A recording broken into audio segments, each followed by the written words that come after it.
La Escuela Nacional de Medicina y Homeopatía del Instituto Politécnico Nacional presenta los homeópatas más destacados. James Taylor Kent.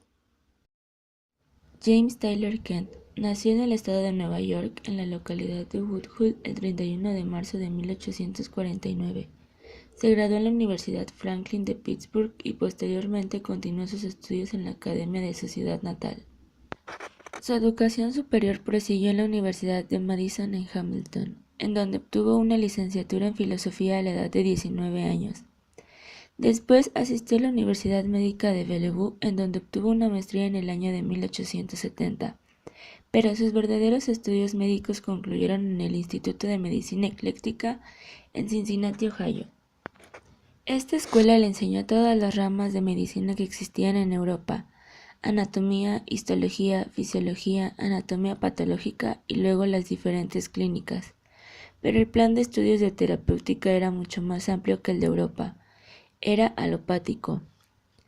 Kent regresa a Woodhull para practicar ahí como médico y se casa con Ellen, quien desafortunadamente fallece el 22 de octubre de 1872 a la edad de 19 años. Posteriormente, Kent se muda a St. Louis en 1874 para ejercer la medicina ahí. Comienza a forjarse un nombre a través de diversos artículos publicados en revistas médicas eclécticas y se convirtió en uno de los principales miembros de la Asociación Nacional de la Medicina Ecléctica de los Estados Unidos. Se casa por segunda vez con Lucía, quien enferma y es tratada por el Dr. Richard Phelan entre 1878 y 1879. Es entonces que Kent comienza a estudiar la homeopatía. Bajo la guía del Dr. Phelan estudió el organón de Hahnemann. Se convirtió totalmente en la homeopatía. En lo sucesivo se dedicó en cuerpo y alma a esta nueva doctrina, cuyo profundo valor y verdad empezó a percibir. Kent entendía, especialmente comparándola con todos los demás métodos que había aprendido, que era la única que ofrecía una ley y principios que podrían ser seguidos como guía durante la terapia. En la primavera de 1916, Kent fallece en Montana cuando estaba convaleciendo de nefritis. Obras de Kent. El repertorio de la materia médica homeopática en el año 1877. Inicialmente fue una recopilación para su propio uso. Otros homeópatas comenzaron a solicitar sus propias copias.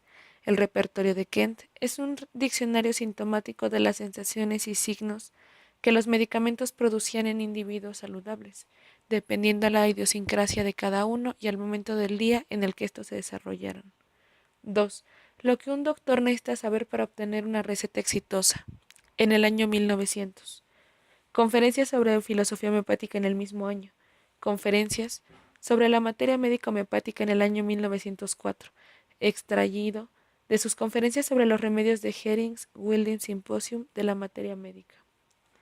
Kent descubrió cerca de 28 remedios en 1926, entre ellos 14 que hasta ese momento jamás habían sido utilizados, como la aluminia fosfórica, aluminia silicata, aurum arsenicum, entre otros. Distinguió los síntomas generales de los síntomas locales.